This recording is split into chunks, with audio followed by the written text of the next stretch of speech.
দেখতে হুবহু আসল, তবে বাস্তবে নকল। এই নকল সার চকচকে মোড়কে দীর্ঘদিন বাজারে বিক্রি করে আসছে অসাধু চক্র। তবে সাতক্ষীরায় এক কৃষকের বুদ্ধিমত্তায় এবার ধরা পড়ল বিপুল পরিমাণ নকল সার ও তৈরি উপকরণ। প্রতারণার শিকার কৃষকরা, তবে সেই কৃষকরাই জানেন না তাদের প্রতারিত হওয়ার এই গল্প। নতুন ব্লেন্ডে আরো রিচ অ্যারোমায় সেলন ফ্যামিলি ব্লেন্ড টে। সরকারি প্রতিষ্ঠান বিএডিসির লোগো বসানো আসল বস্তা, অথচ ভেতরে নকল টিএসপি সার। এই নকল সার বাজারে বিক্রি করে আসছে প্রতারক চক্র।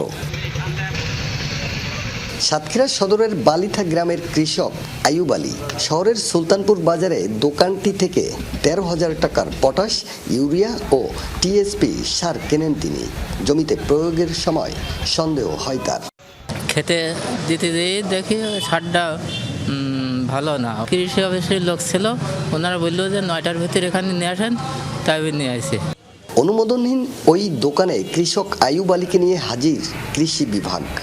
এখানে সে দেখলাম যে যেহেতু বিএডিসি বস্তার মধ্যে যেটা সারটা ঢোকানো আছে, সারটা বস্তাটাই আমার সন্দেহজনক হয় এবং সারটা হাত দিয়ে দেখলাম যে সারটা আছে ভেজাল। এবার দোকানের চারপাশে প্রশাসনের অভিযান। একে একে বেরিয়ে পড়ে থলের বিড়াল। বিভিন্ন কোম্পানির মোড়কে গোডাউনে পাওয়া যায় কয়েক ট্রাক নানা ধরনের নকল সার ও প্রস্তুত করার সামগ্রী। আমার একটা সুন্দর গোডাউন থাকবে বা সেখানে থাকবে জিনিসটা, এভাবে লুকানো কেন থাকবে? এখানে দেখা যায় যে এই যে জৈব সার দিয়ে টিএসপি তৈরি হয়, ট্যাপ তৈরি হয়, এই ধরনের আমরা অনেক কিছু পেয়েছি। এখানে টিএসপি নকল করা, জিঙ্ক নকল করা, আমাদের বোরন সার নকল করা আছে, আরও বিভিন্ন প্রকারের সার আছে। আমরা এইগুলো অবজারভেশন করতেছি। চলছে বড় আবাদ মৌসুম, জমিতে প্রয়োজন সার। নকল সারে বাজার 6 লাভ, তবে জানেন না বেশিরভাগ কৃষক। আমরা তো অরিজিনাল টিএসপি দেখে নিয়ে যাচ্ছি, কিন্তু ভিতরে যে 2 নম্বর তা তো জানেনি। প্রশাসনিক অভিযানে উদ্ধার হয়েছে বিপুল পরিমাণ নকল সার। উদ্ধার করা হয়েছে সার তৈরির কাঁচামাল সহ নানা উপকরণ।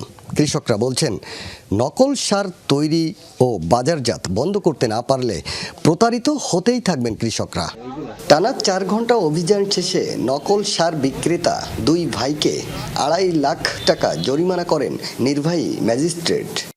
এই যে ভেজাল সারগুলো ব্যবহার করা হচ্ছে, এটার ফলে কি হচ্ছে, আমাদের মাটির যে গুণাগুণ, যে উর্বরতা যেটা, সেটা কিন্তু নষ্ট হয়ে যাচ্ছে। এরকম যদি থাকে, অবশ্যই আমাদের এই অভিযান অব্যাহত থাকবে।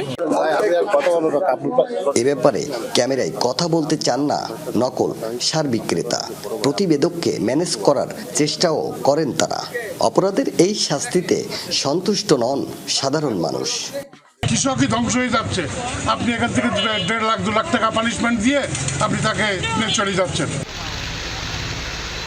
আকরামুল ইসলাম, যমুনা নিউজ, সাতক্ষীরা।